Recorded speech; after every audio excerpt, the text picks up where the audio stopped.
What is up? Welcome to episode 2 of A Glitch TV. I'm one of your hosts, Patrick Dees, and I'm joined by the lovely and talented Kate Elliott.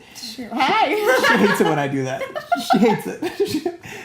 You always give me that look like you're neither one of those things, and I kind of awkward. It's just weird. I'll get more awkward. Stay tuned to episode 3 where I get even more awkward with the intro, because that's happening. So yeah, welcome to a very superhero-centric episode of Glitch TV. If you're new to the show, which we're still new, welcome back. If you haven't seen episode 1, we'd encourage you to check that out. But for people who are just tuning in, why are we here? We are here to talk about all of the TV shows, all of the content that we can consume without cable television, because most of us don't have cable anymore. A lot of us don't even own televisions. Nope. This particular space has a projector and no TV, so this is the future. So these are all of the things that we get to watch on the internet for free, without subscription. It's really, really great, and we're going to cover what we like, what we don't like, then we're going to discuss with you what we're into and what we're going to look forward to next week. So. Yeah, I think that's my favorite part of the show is that ultimately we get to discuss with the audience. This past week we got a lot of comments on our socks. I chose some very colorful socks last time. I not as colorful, but if you'd like to chime in as what color socks I should be wearing, I'd be really interested. I just wanted to join the sock club. So. You did. I think you're killing it. There we go. Yeah. I don't know what that face was like. So how was your week this week? I mean, I don't know. It was great. Okay. I worked a lot, actually. 12-hour days. Unfortunately, that's what it's like in Hollywood if you work in the industry. You spend half the day at work. At the office or on set, doesn't matter. It's like a humble brag. You know, if you're in Hollywood. If you're working. I came from England, okay? She's neither lovely or talented, and she just works in Hollywood. Blah, blah, blah.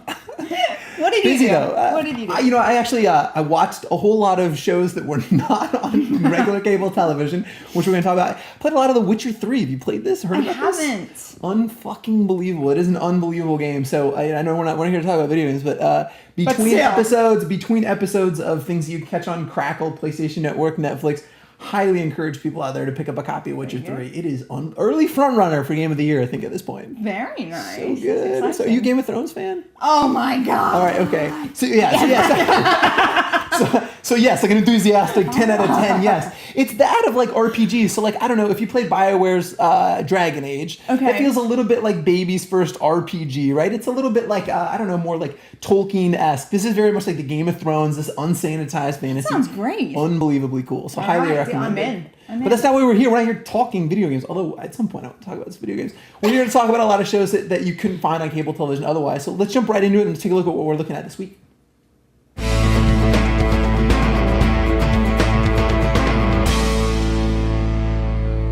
This week we're talking about the Crackle original series, Chosen. This is season 1, episode 2. This is a show that neither of us knew about before last week. Yeah. We came in last week, had no idea what it was going to be, what it was about. We watched episode 1. We couldn't wait to episode 2. We just came off watching episode 2. Kate, lay it on me. What'd you think? It was such a strange... It's still creeping me out. I'm still engaged. But nothing happened. Nope. Nothing happened in the second episode. So what we learn is that his mark also has a mark. So my question is, are these marks going in a circle where they're all going to top each other? Or is it like the Hunger Games where we're trying to get the ultimate survivor, the ultimate hunter? I want to know what's going on. Definitely, it's the Hunger Games. I'm 100% sure it's the Hunger Games.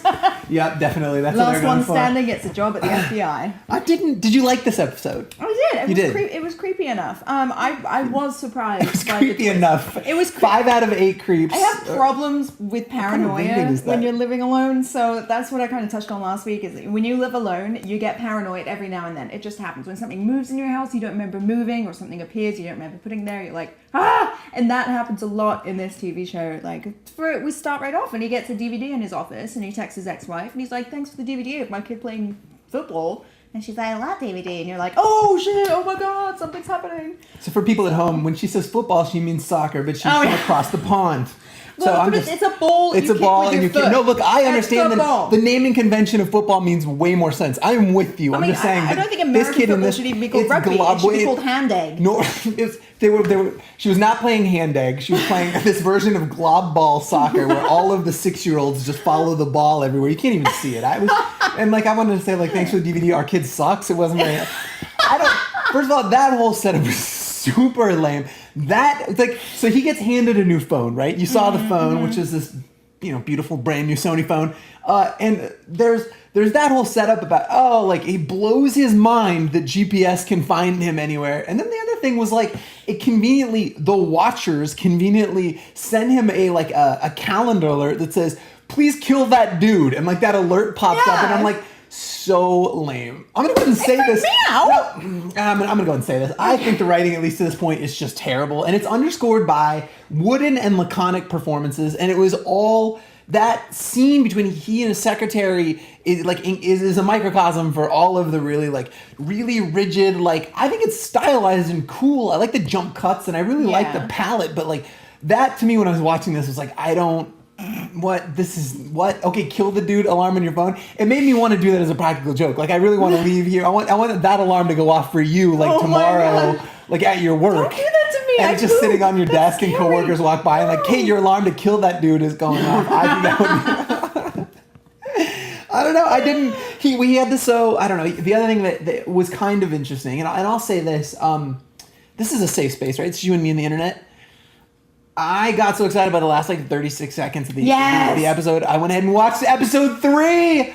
I've already seen it. I couldn't wait. It was insane. I know. I'm forcing myself to wait, but oh my god, I have no self-control. Yeah, so the guy runs at the very end of the episode, he sits with his dentist, his mark, in the cafe. Nothing interesting happens. They discuss back and forth, if you kill me, it's not going to hurt me. I'll be dead. But look at my cute, adorable family. It's going to be so sad I'm dead. Also, by the way, I'm probably going to go kill this lady I have to kill, who probably has a family, and she was. He's super going to kill her. He's so good. She's soup's dead. She's soup's dead. Yeah. But no, also that was a little bit jarring, and I know.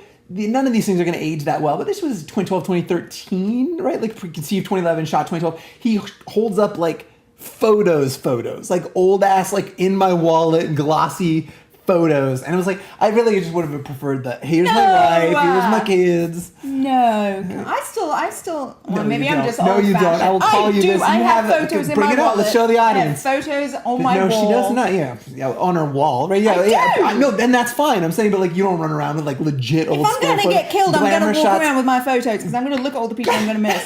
Look at my friends. Look at my friends. I'm going to be so sad that you killed me. Your glamour shot from junior high with the lasers in the background. Perfect. No, I thought that was cool.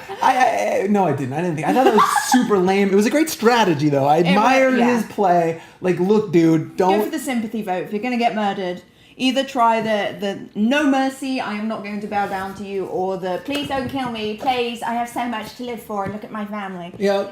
I think that's what most people would go to if you're going to get killed. It's no, what about everyone I love? And it worked. That was actually a good performance. And the dentist, I bought it. I get it. He's super concerned about his wife and kids. This is who's actually getting impacted. And then it ends with him walking out of the diner. The guy puts on the ski mask, runs out with a gun, and the silencer. You it all gangsta. He didn't do it like that, but that would have been even more. This is a threat. This is a kill shot. Stupid plan. In the middle of downtown LA, he just walks onto the street. He's a silencer, though. I mean, it doesn't mean there's cameras everywhere. Just importantly, I feel you would be a way better killer. So, watchers, if you're watching, she should get a package on her door this week. She'd be super good at the game, and then it would make for the show to be way more interesting. But I don't want to do that. But this show would be way more interesting.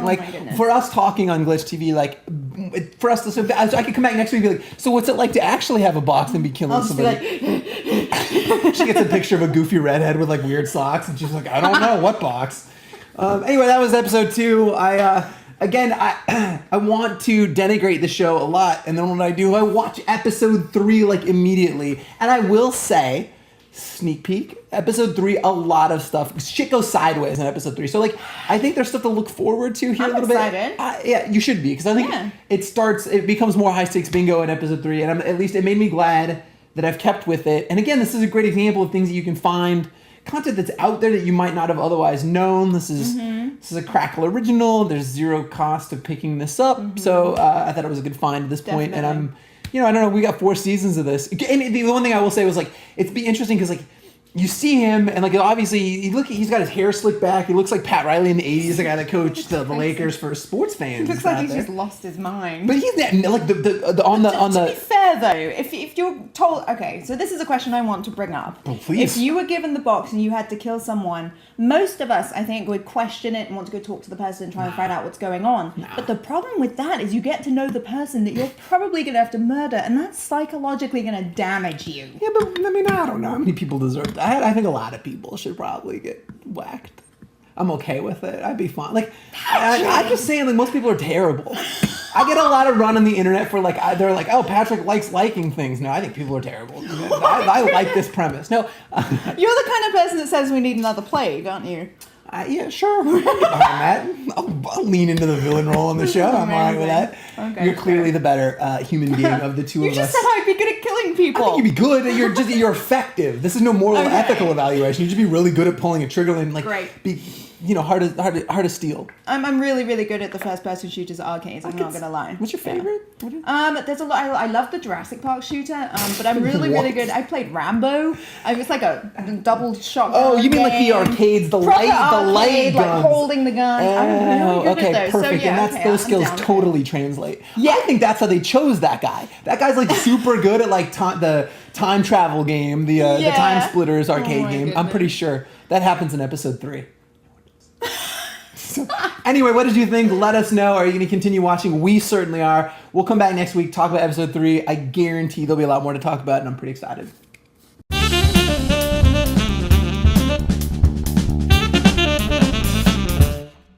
Well, that's it. Episode 2 of A Glitch TV is in the books. You seem emotional. It's been a journey, is what she's getting at. We've laughed, we've cried, we've made fun of superheroes. We have. We get really into Hancock for some reason. I'm excited about it. I'm excited about the movie next week. Yes, I can't wait. I haven't seen it and I've heard so much about it. So this is another great excuse to be on the show as I get to learn new stuff. Along with you guys. It's wonderful. I love this. So all kinds of ways to get a hold of us. Obviously, a big part of the show is the conversation. We want to hear from you. You hear this from a lot of shows, a lot of content on the internet says, hey, we want to hear from you. Join the conversation. But like, we mean it. Right? That is a big part of the show. We mean it from our hearts. We want to know what you think. You're very kindly interested in what we have to say. And it's mutual. So let us know what's going on. If there are any shows that we haven't talked about. Right. Please let us know. We're interested to get involved in other things too. No, totally. The stated point of the show is to help you find shows that are readily available for people who don't have cable television. If we're missing something and you're watching this screaming at your television or your computer screen or your phone, however you're ingesting this thing, why aren't you talking about fill in the blank? Then let us know. And we'll start talking about fill in the blank. How can people get a hold of us? There are several ways you can get in touch with us. You can join us on the Twitter conversation at A Glitch In. You can subscribe to us on YouTube, which I would love for you to do because we're going to build an audience here, and that's the best way for you to interact with us really is through the comment section. Please do subscribe. You can also follow us on Facebook, A Glitch In, and we also have a website, aglitchin.com. So whichever tickles your fancy, I don't know why I did this at the same time, whatever tickles your fancy, join in on the conversation. We look forward to discussing with you. We do a lot of fancy tickling around here. So come back. God, that's so Amber Alerty. That was really gross.